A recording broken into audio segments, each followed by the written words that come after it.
Morning all aboarders, morning addicts, morning Technique Tuesday followers. You are all very welcome indeed. My name is Ali Board, and if you are taking part in the live stream this morning, you are very welcome. But you might also be watching me on catch up via either Facebook, YouTube or my blog over on my website. No matter how you are interacting with me today, you are very welcome. It's cold, it's blustery, and there's a bit of snow in the air in Dorset, so I'm wrapped up nice and warm in my studio and proving that there's not just purple in the world today, that I can actually do turquoise too, because I know a lot of you think that I only wear purple or that I only feel comfortable around purple, but I do turquoise as well, one of my mum's beautiful creations. Shall we have a look at the comments and see who's in the room and say hello to all of you who are out there?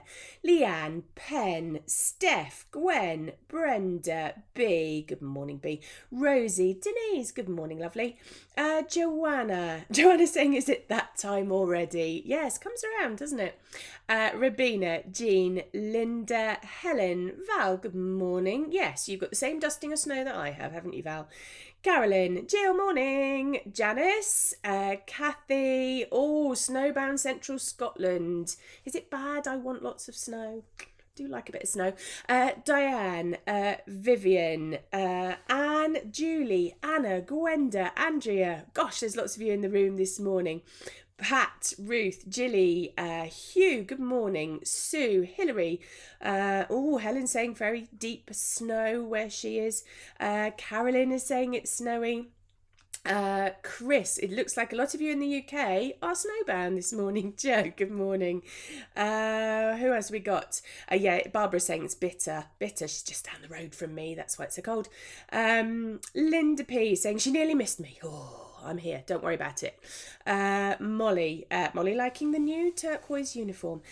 Sylvia, good morning. Lynn right up in Arran, good morning Lynn. No snow there, rubbish. Mary, good morning. Who else have we got? Patricia, Anjay, Marion, Julie, Heather, Cheryl, Lorraine, good morning all of you, very lovely to have you here. My apologies if I miss giving you a shout out.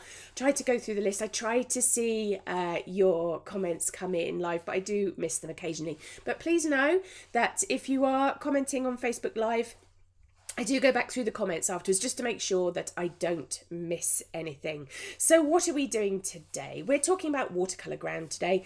Last week we talked about the product. I showed you the product. We talked about all the different ways that you can purchase it.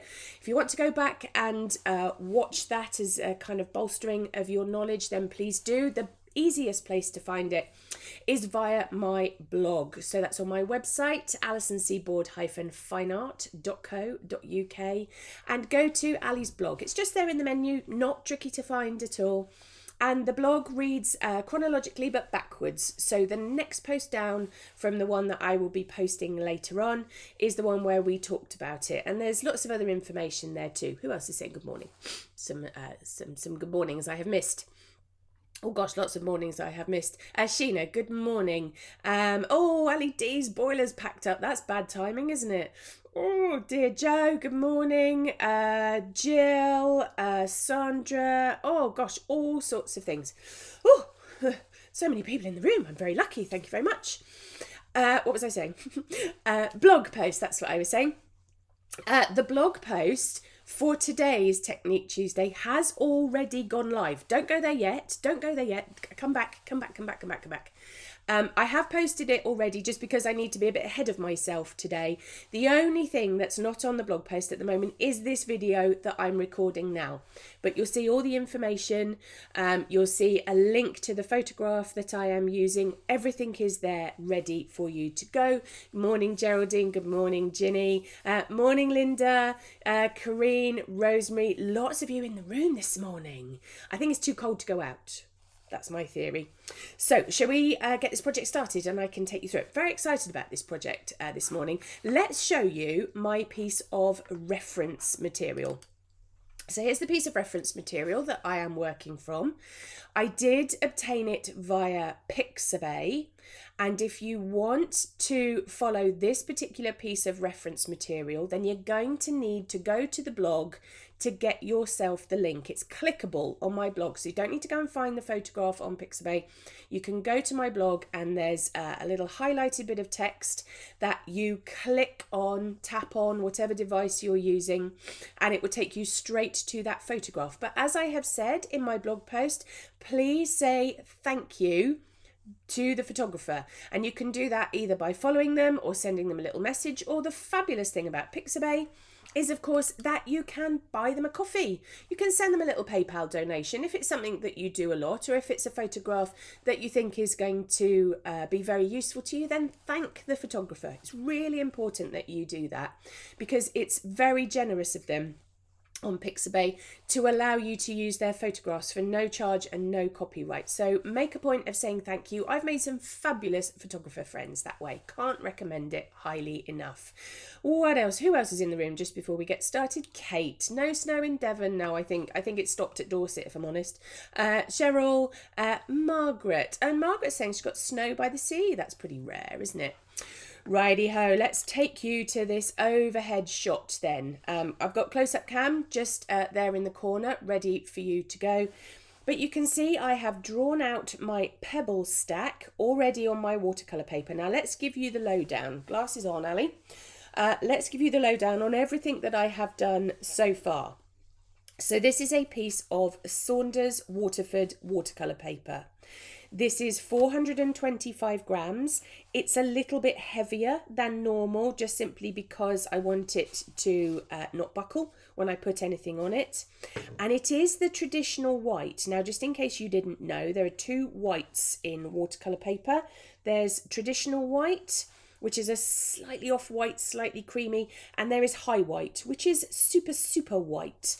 And the reason that I've used traditional white today is so you can see where the watercolour ground is, because I'm sure you can see on there, can you see that? Yes, you can, that the watercolour ground, and I've used the titanium white today, is showing up rather beautifully. But I do want to show you it in close-up cam.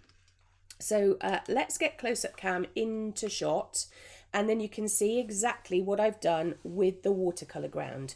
Now I've used it straight out of the jar, and I have applied it with a palette knife. So here is my palette knife, and I've applied it using the back of my palette knife, and I have made a texture over the surface to create that rock.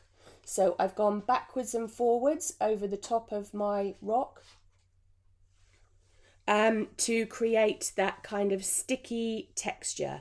So you can see there I've used my palette knife up and down over that rock surface to be able to get the watercolour to fall into all the nooks and crannies that we've got going on there. Let's take that up the rock stack a little bit. So moving my way up, I haven't popped any at the top yet because I want to show you actually how to apply that. So let's just take you back down there, and you can see very clearly the white watercolour ground on top of the traditional white watercolour paper. So let's show you exactly how I applied that. Let's take you back to the overhead camera. There we go. Now, I was talking to you last week, wasn't I, about the difference between what happens in the lid of watercolour ground and what happens in the jar of watercolour ground. And I said I would explain that this week, didn't I? So here's, because this is the Daniel Smith watercolour ground, I do like it that it's a really wide-necked jar, and then you can access the watercolour ground really quite easily. So in here you've got a much thinner kind of, I don't know what you'd equate that to, sort of whipped cream consistency in there, in the jar. But in the lid, where it starts to dry up, you've got more like a toothpaste. I think Hilary P was saying last week that hers was a bit more toothpaste consistency. And I have to say that I like using both depending on the type of texture that I want to create on my surface. So if I want a smooth texture, I'm going to use the stuff out of the jar. And if I want a thicker texture, then I'm going to use the stuff in the lid. And that's what I'm going to do just on this last pebble up here.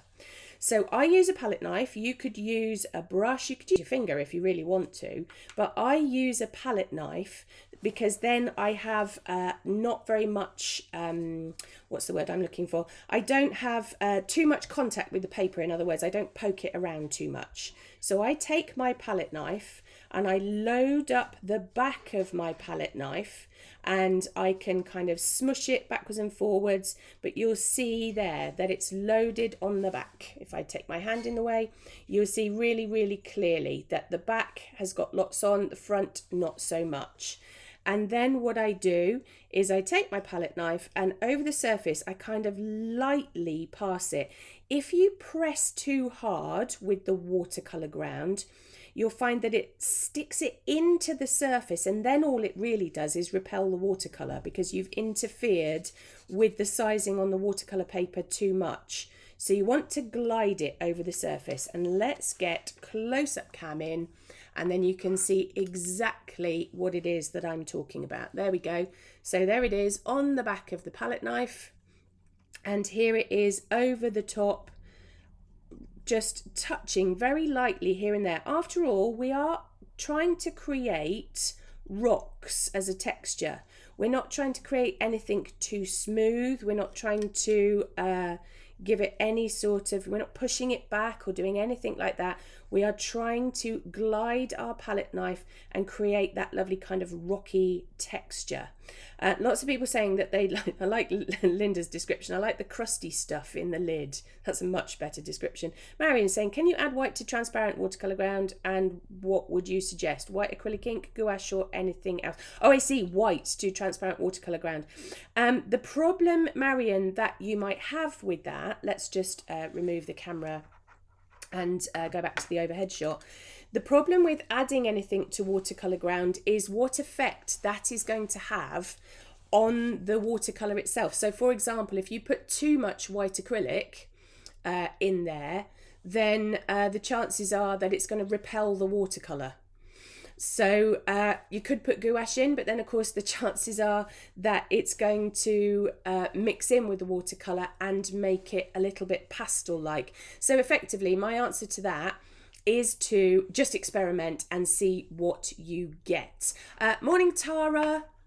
Lots and lots of comments here. Liz is saying good morning. She's also giving apologies from Jean and Terry, who've gone to have their COVID jab. I am very glad that people are going to have their COVID jab. Technique Tuesday should not stand in the way of you going and getting your jab. I can see loads and loads of questions coming in. I promise I will get to them after the broadcast. So there we have it. We've got the watercolour ground applied to that last pebble. I'm not doing the top two because they're too small. But what I am going to do now is I'm going to give it a bit of a dry. Now, we talked, I tell you what I am going to do is I'm going to put the lid on my watercolour ground. That would be better, wouldn't it? What we did talk about last week with regards to watercolour ground was the fact that you do need to play around with the timings of letting it dry, okay? And I'm going to leave that as an experiment for you. These I did yesterday, so they're super dry and they've been drying in the studio overnight. And obviously this is a fresh one. It does depend on how long you dry it as to how absorbent it is. And it also depends on the thickness that you apply it for how it reacts to the watercolour. And there's no, I can't give you the definitive answer of that. That is just experiment with it and see what you get. Janice, yes, definitely. It does make a very good texture for animal fur. Janet saying, sorry to be awkward, don't be sorry. But I don't see why smooth round pebbles as drawn would have that texture on them. Because, Janet, this is a way of getting that kind of rugged darks and lights in there. If I show you the reference material again, you can see that there is a texture on them. They're not absolutely dead flat smooth. And I want the watercolour to react to the watercolour ground as a texture so that it kind of falls into the peaks and troughs. Arlene is saying, what's the difference between watercolour ground and gesso? Watercolour ground accepts the watercolour and gesso partly repels it. Doesn't fully repel it, but it partly repels it. And so you get different end results depending on what you use. Isn't it funny when you see something come in out of context with Denise saying algae? Oh, I see what you mean. So the algae clinging to the rocks. I think that's what the suggestion is. And also it's that thing of, no problem, Janet, not a problem at all. I can absolutely understand your question, and it was a good one. It's never, ever, there are no silly questions, there are no silly statements. And also, you can interpret it however you like, can't you? That's the joy of painting. Right, here we go then. I have given that a bit of an accelerated dry. And you may have noticed as well that I have used some framers tape to mask off an area all the way around the edge. Why have I made it free? Why have I not stuck my piece of paper down? Why have I not stuck my piece of paper down? I've not stuck my piece of paper down because I like to be able to access the back when I'm drying. And in my experience, and this is only my experience because different artists will tell you different things, if you stick your watercolour paper down, particularly if it's a cotton-based paper, it doesn't happen so much on cellulose papers, but if it's a cotton-based paper, then if you tape it down when it's dry and you wet it, the fibres stretch and then they stay stretched. And so you end up with a piece of paper with a bit of a hill in it. So I like to keep my piece of paper free and clear, and also then I can tip it up and I can move it and I can do all sorts of things. Kate is saying they're not Budley pebbles then. The pebbles from Budley are very smooth. To be honest, Kate, even if it was Budley pebbles, oh, that's really hard to say. Even if it was Budley pebbles, I'd still be putting some watercolour ground on them, because why wouldn't you? Patricia's saying, I'm late finding it again, so we'll have to catch up later to see from the beginning. Don't worry, that's all right. You can go and find it on my blog. That's not a problem. Righty-ho. I have 4 watercolours here. You may have spied them. What colours have we got? What do you reckon we've got this morning? So we have got cobalt teal blue up here. Cobalt teal blue. It's a sort of, you can see it's a very bright turquoisey colour. I'm very excited to use this. Haven't used it for a long time. That is a Daniel Smith colour. I have cerulean blue here. This is one of the SAA's cerulean blue colours, and a very good colour it is too.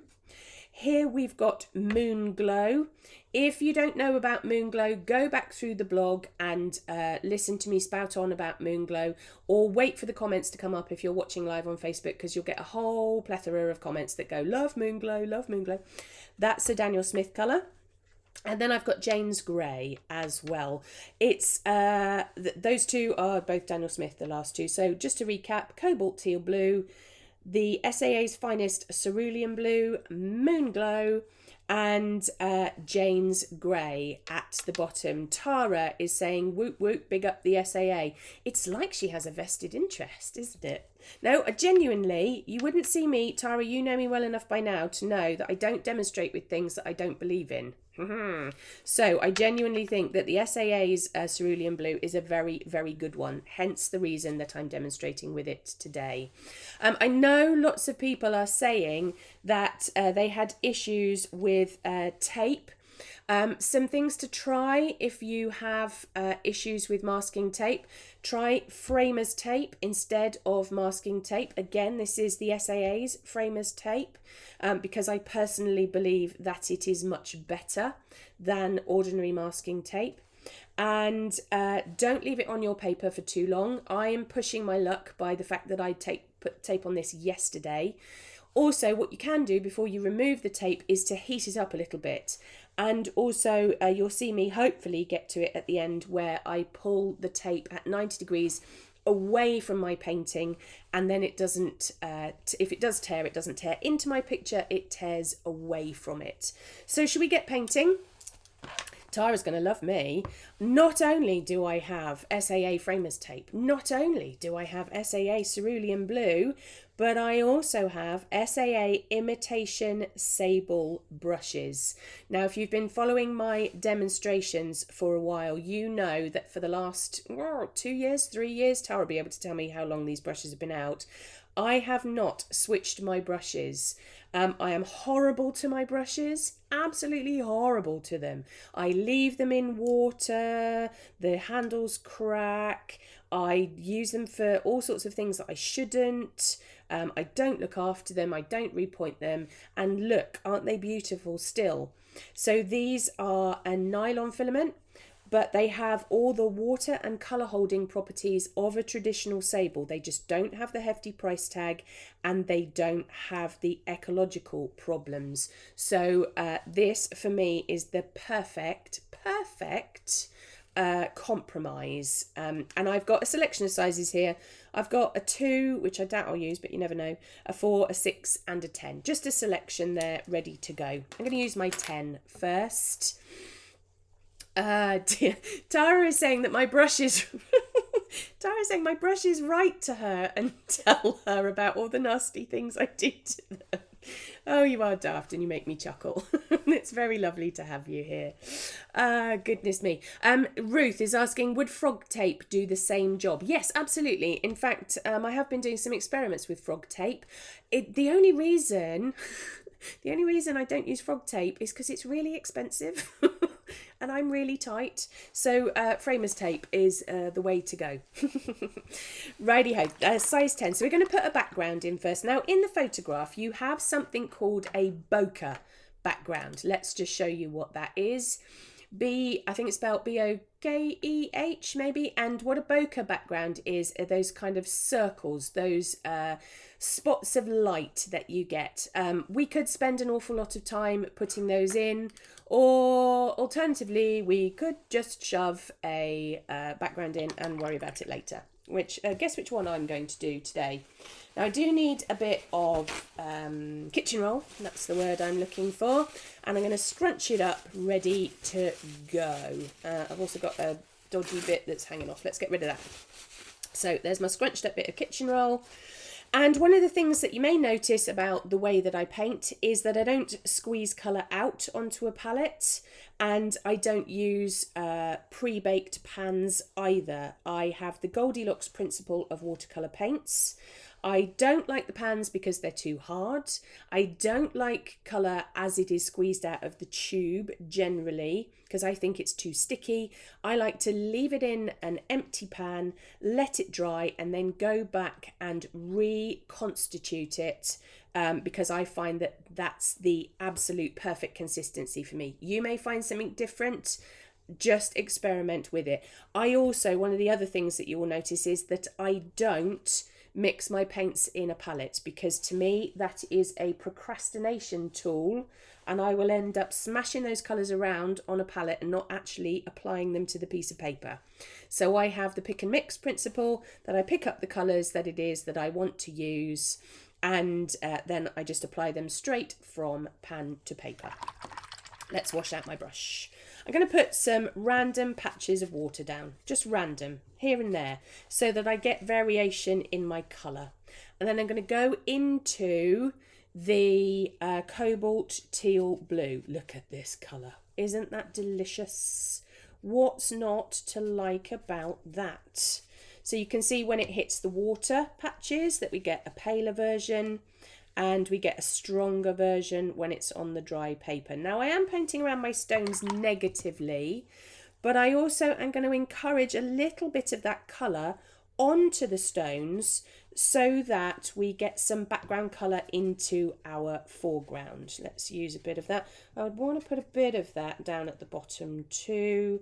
I can see that you've got loads of comments and questions coming in. I promise I will go back through them, but you're such a fabulous community, you Technique Tuesday followers, that actually I can also see that you're helping each other out with answers, and probably that is as good a response to a question as anything else, because you're drawing from people's experience. What's not to like about that? Anne is saying, I also squeeze my paints out into a palette and leave them to dry just like that. The problem is now I have 3 palettes to work from. I can't remember which colour. Do you know what? And that's exactly the reason why I do this, because I did the same thing. I'd have a palette of these colours and a palette of another colours, and then, you know, I'd buy a new one and then it wouldn't fit into my box. So now I have a box where I can just put my empty pans in. You can get them nice metal empty boxes. They are on my website if you want to go and have a look at them, and then you can make it fit your colour selection. And I sympathise, Anne, because I went through exactly that process, and now I have hundreds of them, and my husband had to build me a box, but that's another story for another day. If you've got my book, then you will know about my fabulous watercolour box. So we've got cobalt teal blue, we've got cerulean blue, and because it's me, I did just want to put a tiny bit of moon glow, just a touch of the moon glow in there. I'm going to use the moon glow mainly for the rocks, but I'm going to put a little bit of it in there too, because in a moment I'm going to do some rag rolling, and I want there to be a little bit of colour, a little bit of that colour. Right. Let's get hold of the kitchen roll and let's go back in. So I'm not pushing very hard. I'm literally rolling it. Just rolling it very lightly. I'm not shoving it into the paper. I'm just pulling that piece of kitchen roll down the page. What it also does is take care of any excess puddles, so I've got a nice even sheen on the surface. Okay, I do need to allow that sheen to go off a little bit, but I am going to dry it with my heat gun in just a little bit. One thing I am going to do though, before I give it a really good dry, I'm going to turn it on its side ever so slightly. And I'm going to take a little bit of that cobalt teal blue and dot a few little bits of it around, because what I want you to see in a second is how it's interacting with the watercolour ground, and then you'll hopefully see why I choose it as a technique. So let's put a little bit of that in. That's better. Okay, all looks very flat at the moment, but that's okay. Don't panic yet. Panic in a minute, but don't panic yet. Right, let's get close-up cam in. Let's see what close-up cam is seeing. Now, the colours are a little bit different in close-up cam. They're a little bit duller just because it's facing down towards the piece of paper and it's struggling to gain any light. So that cobalt teal blue doesn't look as bright as it does in the overhead camera. So here we go. There we go. You've got, you can see exactly where the colour is interacting with that watercolour ground. It's falling into those peaks and troughs. You can see it so clearly. You can also see the granulation that's going on in the background with the cerulean, the cobalt teal blue and the moon glow. Bit of a risk for you advanced painters out there of using granulating colours in the background, but it's I think it's a risk worth taking. Now Helen has just put something very interesting. Helen's put, being awkward, I'm not a big fan of moon glow. It doesn't matter, Helen, it's not compulsory. It's really not compulsory. It's not like some sort of a ceremony where you have to like moon glow to be part of the club, I promise. That's why our paintings are always different, aren't they? Because of our different preferences, our different aesthetics, all of those types of things. So let's get some heat onto that, because I don't know about you, but my fingers are actually cold. And if I'm cold, anybody will tell you, if I'm cold, it must be cold out there. Okay, so let's give it a dry. I'm giving it a dry on the front, and I will give it a dry on the back in a minute. If you're doing this and you're painting at home, you're going to give it much more time and attention. Much more time and attention than I'm giving it. I'm sort of giving it the shortcut version, if I'm honest. Let's get that all nice and dry. I'm going to just turn up the heat gun a little bit so that I can accelerate it a bit more.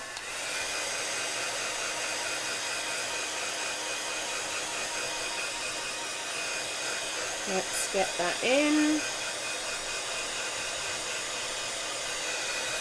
And let's give that back a really good dry. Yes, Heather, don't worry. I will be very careful with the heat gun and my fingers, I promise. I promise. Let's get this back flat again. All those kind of things. Janet, yes, I did draw the pebbles in with a pencil. Just an ordinary HB-ish pencil. Okay. I can't be bothered to dry it anymore. You dry yours much more carefully. And I'm reshaping my paper because this is a cotton paper. It does need reshaping whilst it is damp or whilst it is warm. That's one of the ways that you can get it back flat again. Another thing to do, you've probably seen me do this many times. My hands are really cold. I'm applying my cold hands to the surface, not only to warm my hands up, but also to get the paper cooling down. The reason you want your paper to cool down is because you really don't want to be putting watercolour onto warm paper. It will dry far too fast. Lots of people saying that mixed media is very exciting. I'm glad you think so. You know how enthusiastic I am about mixed media, so I hope that you enjoy it too. Right, let's have a look at that photograph again.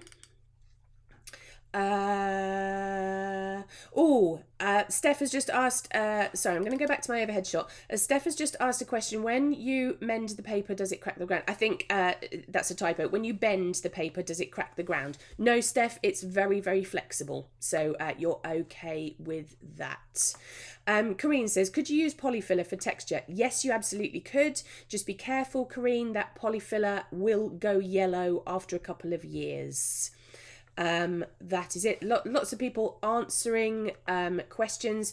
Yes, you can use white acrylic paint, but the problem with white acrylic paint is that it actually does repel watercolour. I'm not saying that's a bad thing. What I'm saying is it's different to the texture that you get in watercolour ground.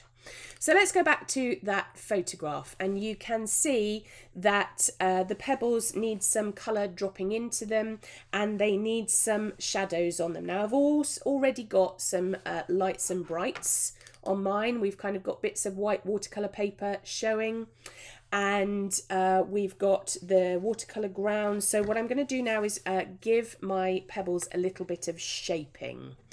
So let's stick with the number 10 brush actually. And I'm going to have my security blanket in one hand, popping up. I tend to do this quite a lot. Someone pointed this out to me the other day, and I hadn't noticed it myself, that the way I set up my work area is that I have my watercolour here and then I have my bit of kitchen roll in the middle of my hand. I hadn't even noticed that was a thing that I do. So this is what I use to dab the excess off on my brush, and obviously here is my colour. So into the moon glow, where should we go? Let's start from top to bottom. Let's try to do it fairly logically. So we're going to put a little bit of colour down on our pebble, and then we're going to wash the brush out in water. We're going to roll the bristles of the brush on the kitchen roll, and then we're going to use a little bit of water to blend out that colour. I'm going to do that many times as I work my way down. Let's not destroy that lovely turquoisey highlight that we've got on there, that cobalt teal blue.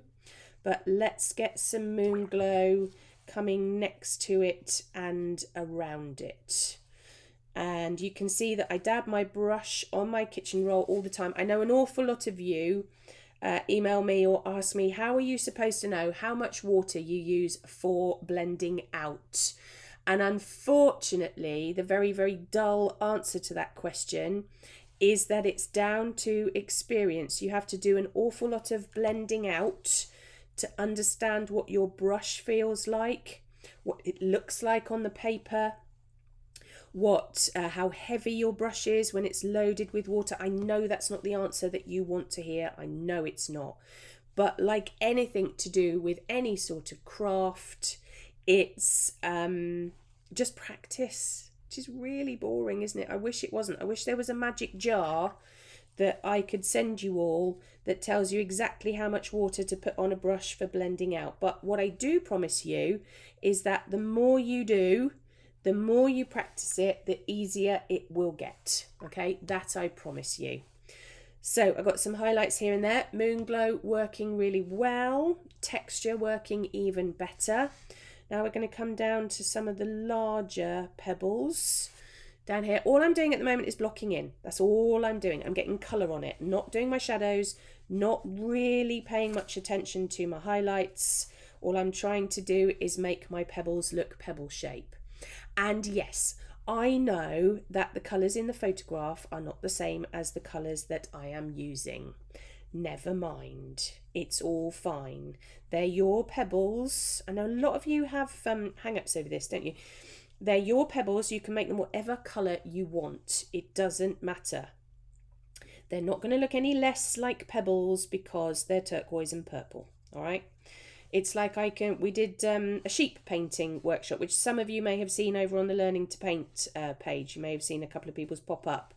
And I know that Roz, who attended the workshop, couldn't have, she was talking to her husband after she'd finished the class, and her husband couldn't believe that her sheep was purple, but it didn't look any less like a sheep.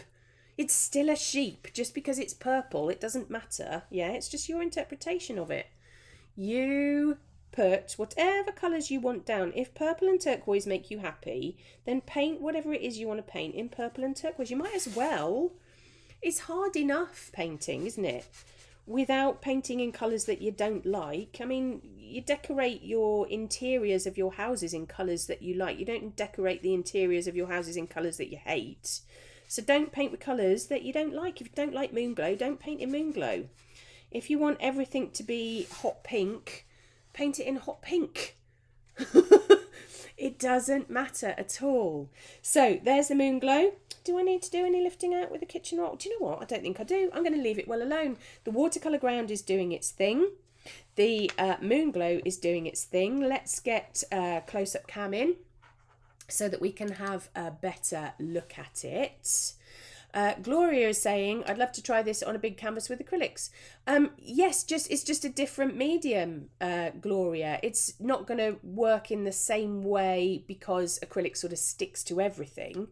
But there's no reason at all. If that's what you feel enthusiastic about doing, then that's what you should do. Okay, you can see there how the Moonglow is splitting into its turquoisey and pink components. You can see that watercolour ground now.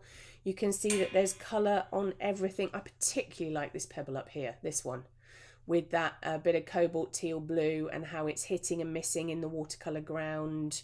Isn't that delicious? And then you've got the ones at the top without the watercolour ground on, but we've got some nice granulation going at the top. And you can see if I come back down to that pebble that I really like, you can see that I have painted outside of my lines. Just in there, look, get my fingernail in there. Look, it's gone outside of the lines. Oh no, the world will end if you paint outside of the lines. I mean, I spend most of my life trying to paint outside of the lines. You can paint to whatever you like. There's enough going on in life at the moment, isn't there? There's enough going on without you worrying about whether you're painting outside of the lines or not. Right, quick blast with the heat gun. Linda's saying, would never have thought Ken Pebbles could look so good for a painting. The ground is a brilliant idea. Oh, that's very kind of you, Linda. Thank you very much for that. Lots of people saying that they had, Chris is saying that it didn't plan on spending any more money on materials. I am very sorry about that. Yes, Rosemary, the Moonglow splits into a red and a blue and a green. It's amazing. It's amazing. Right, let's give this a bit of a blast. Again, just got to... Linda's telling me the art police will be arresting me for painting outside of the lines. You know me and the art police, Linda. Let them come and get me. Right, let's ramp up that heat. And let's make sure that we also dry it from the back.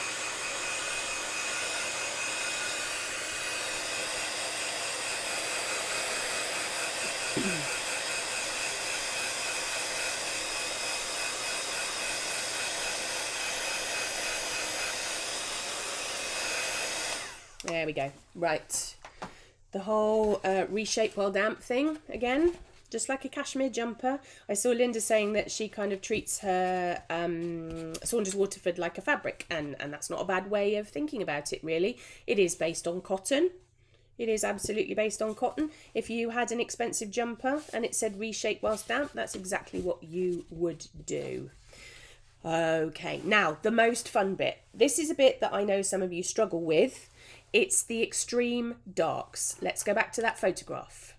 These pebbles are not going to look like pebbles unless you get the extreme darks in, because they're not going to have any form, and they certainly need to have that dark where one pebble sits on top of the other.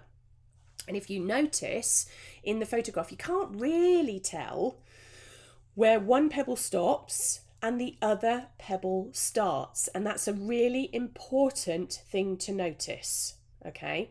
Really, really important. So let's go back to our overhead shot. And this time we've got Jane's Grey. Now I could carry on doing it in the moon glow, but I do like the Jane's Grey because it kind of flattens your shadows a little bit. I'll show you what I mean. This is Jane's Grey as opposed to Payne's Grey. Payne's Grey is made up of different component parts than Jane's Grey is. This is a bit of a convenience colour because this is basically burnt sienna pigment and French ultramarine pigment together. So this is a sort of lazy paint, but I don't care. I'm in that mood today, can you tell? Righty-ho, starting at the top. I switched to a size 6 brush. Where's my comfort blanket? There it is.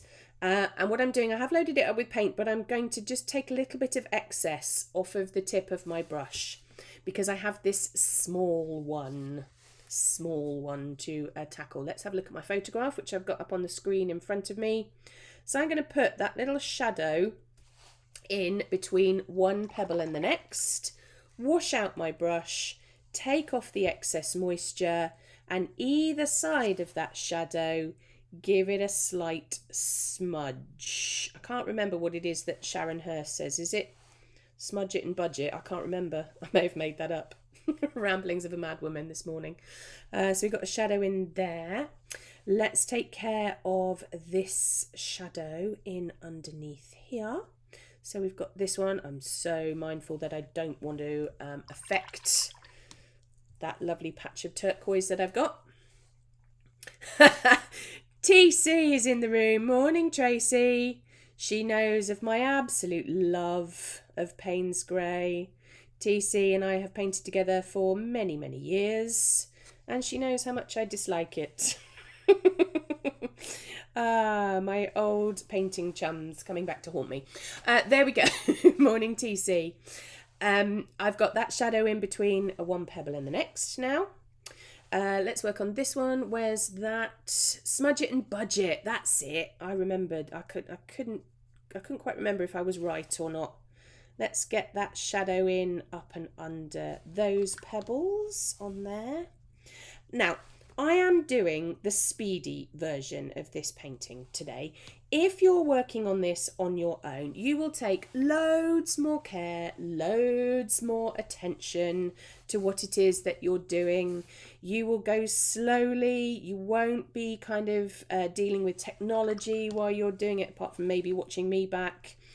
So you will be able to get much more into the painting zone. I'm just going to show you the speedy version of it today so that you can see how you can get it into some sort of finished state.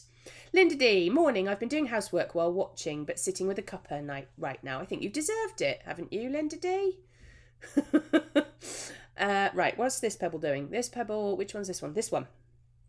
Let's get that shadow in on there, and again taking the edges of that shadow into the pebble so that I don't get any hard lines in there. It's kind of showing up better on the camera than it is in real life, if I'm honest, which is never a bad thing. And then we've got this last shadow in under here, so we need quite a puddle of Jane's Grey there. And let's smudge that across and up. Now this is not the end of your pebble shadows. All I wanted to do was to get them looking like they were a stack. That's what my first aim is. My second aim is to use some of this Jane's Grey to provide a little bit of texture and shading on it. Right, do I need any shading? Let's show you the photo again. Oh, there we go. There's that shading, and then let's go back to my purple and turquoise extravaganza. I've got a little thing up my sleeve as well, obviously because it's me. I've got a little technique up my sleeve for some of the highlights in a minute. So what I'm doing now is I'm going back and I'm adding just a few shadows to my pebbles to give them a little bit of added texture or to add extra shading in. And so I'm doing exactly the same thing as I did before, little darks here and there. I want to put a nice meaty dark in on that side. So very lightly, I'm hardly touching the paper at all. I've got the tip of my number 6 imitation sable brush on there, dotting it backwards and forwards. More like I'm drawing with it, if I'm honest. More like I'm drawing with it, rather than painting with it. It would be, if you were doing this in pastel, because I know that there are several pastel painters out there, including TC. No, TC, I am not putting glitter on it. Go away with you. Pearlex maybe, glitter not so much.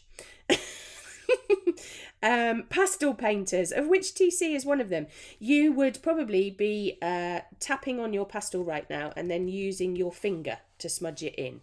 There's no reason why you can't use that technique in watercolour too, to tap your finger over the top. You just saw me do it. Let's have a look at this pebble. So I'll put a slightly deeper shadow in there. You could dry brush it. You could use the side of your brush. Now, the interesting thing about dry brushing, particularly when you get down to these pebbles that have a lot of watercolour ground on them, is that water, where your bristles start to skim across the surface, it starts to hit the watercolour ground. So let's get close-up cam in for you, so you can see exactly what it is that I'm talking about. Can you see there where I've dragged the brush over the surface? And let's do it while close-up cam is in. If I can get my brush under there. Yes, I can. I've moved it so that I'm using the side of my brush. And then when I skim the bristles over the surface, you can see it hits the watercolour ground and not the paper. And then you get lots of kind of cracks and fissures, which is exactly what you want for a pebble. So let's do a little bit more of that, and then we'll be on the home straight for finishing this off. What's this doing down here? Ooh, some dark's gone over my lines. Ooh, no. Art police are on their way. Right, let's get this coming down over this pebble. Yes, lots of people quoting me, I can see, being brave with your shadows. And yes, you're right, I do often say breathe into a brown paper bag with your shadows. The thing is, we are mixed media painters this morning. You'll see in a minute, if you make your shadows too dark, there is a rescue. And it's coming in the form of white gouache in a minute. So it doesn't matter. And, you know, you put your shadows on and they're a bit too dark. So you go and grab a white pastel and you put it over the top, or you go and grab some white acrylic ink, or you grab a gel pen or a Posca pen or any of those things. It does not matter. Don't let the art police tell you that there's a specific order that you have to get these things on. There really isn't. You can put it on in whatever order you like. And, you know, I include myself in the art police. I'd be a hypocrite if I said, oh no, you've got to listen to only me. Of course you don't have to listen to me. You can paint these pebbles however you choose. If you want to do it standing on your head in the dark and it brings you joy, that's what you do. You don't listen to anybody else. You go to people for advice. You go to people to see what it is that they're doing. But eventually there comes a point where you have actually just got to paint it yourself and crack on with it. Let's get this dark shadow in this bottom corner. Lots of people making suggestions of other things that you could use besides watercolour. Yes, do it, do it. Share them on the Learning to Paint page. Up in the comments, some of you may have noticed that there's a button which says Learning to Paint with Alison C. Board if you're watching this live on Facebook. And you're very welcome to join. I know that many of you are members already. Share your successes. Be brave and share your failures too, because you will learn as much from a failure as you do from a success. That Learning to Paint page is a lovely community of artists who are all waiting to help. Waiting to help. Rachel's saying that she wants to now see somebody standing on their head to paint. They're probably, to be honest, Rachel, if you Google that, you probably find it. Who else have we got in the room? Anita, morning, lovely. Maggie, too. Oh, I'm glad that you feel like painting again. That's great. Saying that it's a very liberating statement. I think sometimes as adults we just need permission. We just need permission, don't we? Somebody to go, do you know what? Paint it however you want to paint it.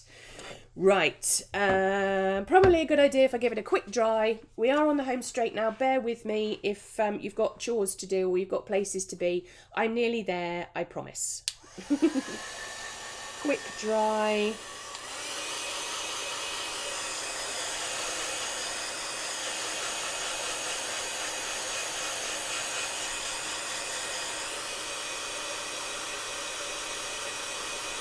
There we go.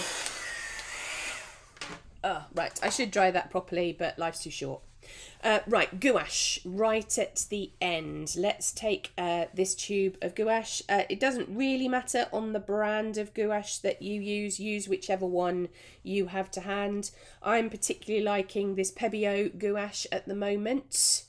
But, you know, in 6 months' time, I'll probably find a different gouache that I like equally as much. That was just the one that was to hand when I prepped my demo this morning.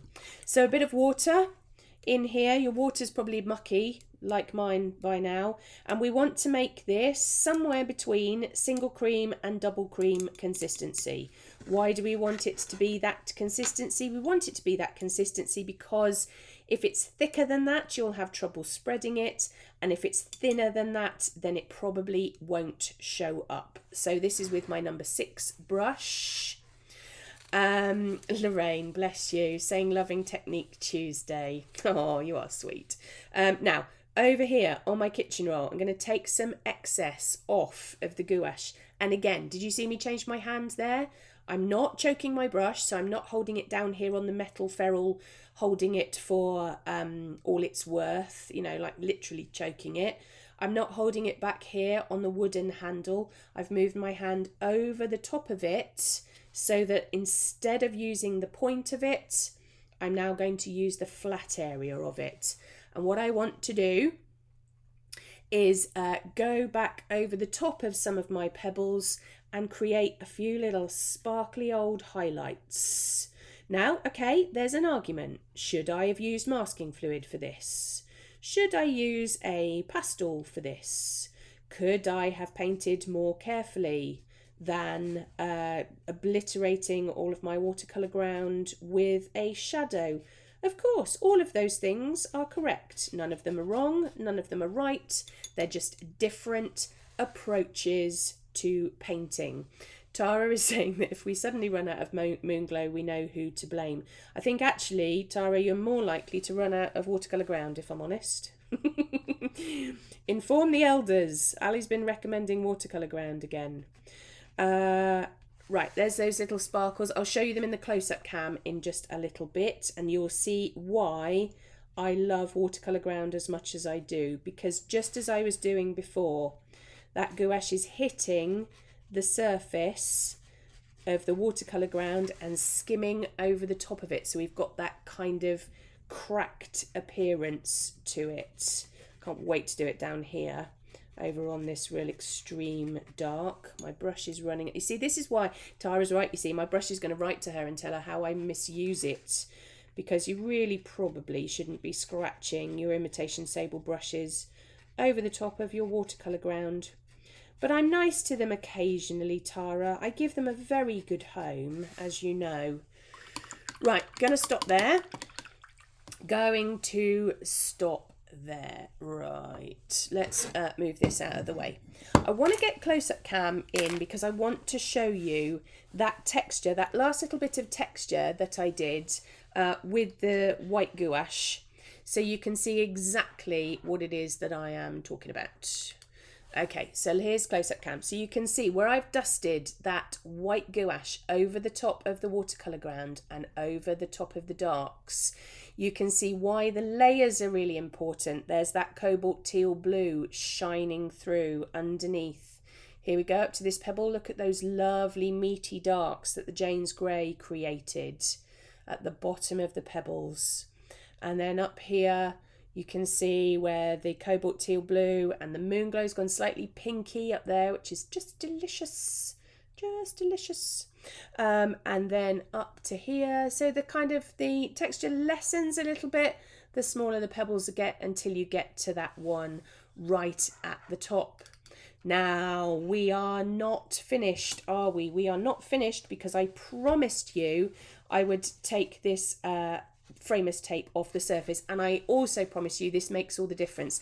One of the things that is slightly distracting when you're painting with framers tape all the way around the edge is the fact that this is a very dull, boring colour. But I quite like the fact of the sort of ta-da moment when you peel the framers tape off. So let's do it. So I'm going to start at the back, because I did fold it over the edges. Now here's where it's important of how you peel the framers tape away. So I'm not going to pull this down here. If I pull my tape down here, the chances are, if it's been on there a little bit too long, or if the glue has stuck to the surface a little bit too hard, then it will tear into the picture. Morning Carolyn, morning Caroline. So I'm going to pull it at 90 degrees away from the surface. And look at that. This is why I love framers tape. Because, okay, it's picked up a little bit of paper surface on there, but nothing that is going to matter. So there's one. Where's this one going? Oh, for fingernails. Then this one, let's pull that at 90 degrees away too.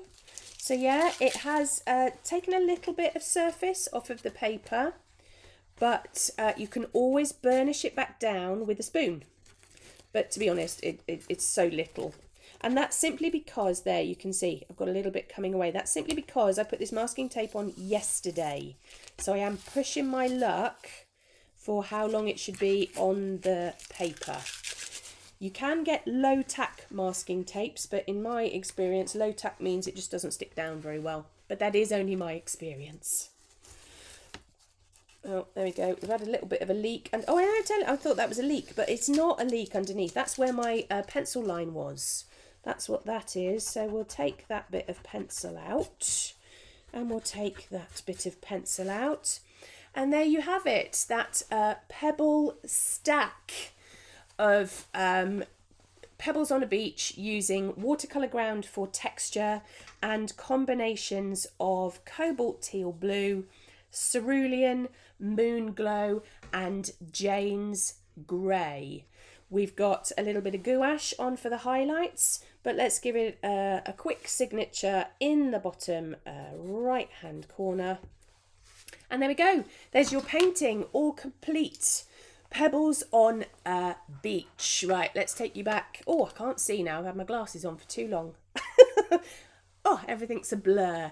I do hope that you enjoyed that. I hope that gave you a little bit of an insight into why I love watercolour ground so much and the things you can use it for. There's so many applications for it. There are really so many applications for it, and it will always crop up in my work because to me it creates a really beautiful texture on the surface. Now, if you want to watch this back again, please do navigate over to my website. You can see the website address is just down there, www.alisonseaboard-fineart.co.uk. And if you go to the menu, you will see that it says Ali's blog, and the post is already there. It went live at 10 o'clock this morning. All that isn't on there at the moment is the video. I've just got to upload that. But the link to the Pixabay photograph is there, so you can get started if you're just itching to play. If you would like to share the paintings that you have created, variations, anything that you have done, please do go over to my Learning to Paint with Alison Seaboard Facebook page. That's a community that I have built up where you can share your successes, your failures, and you can get some feedback on your work. It's a very lovely group. Please don't worry. I don't allow anybody in who's going to be ultra critical. It's a very constructive, friendly environment, and I'd love to see you there. Now, I've done a slightly longer Technique Tuesday for you this week because I hope you don't mind, but I am going to take next week off. I'm going to try to disappear from as many devices as I can. It's half-term week here in the UK, so my very long-suffering, very patient, very lovely husband is taking the week off of his work too. And so we're just going to spend it with our animals and being on the farm, and I might even paint for myself. Let's see if we can achieve that, shall we? But I promise you that I will be back in 2 weeks' time with a brand spanking new Technique Tuesday. Don't forget that if you are joining me live, don't forget to join Denise on the Artist Demo Days page this week. She's showing some really exciting experiments, how to break that creative block that you might have. Until I see you again, please take lots and lots and lots of care of yourselves. We are almost on the home straight now with this nasty virus. So continue to stay safe, look after each other, and I will see you very soon. Bye, everybody.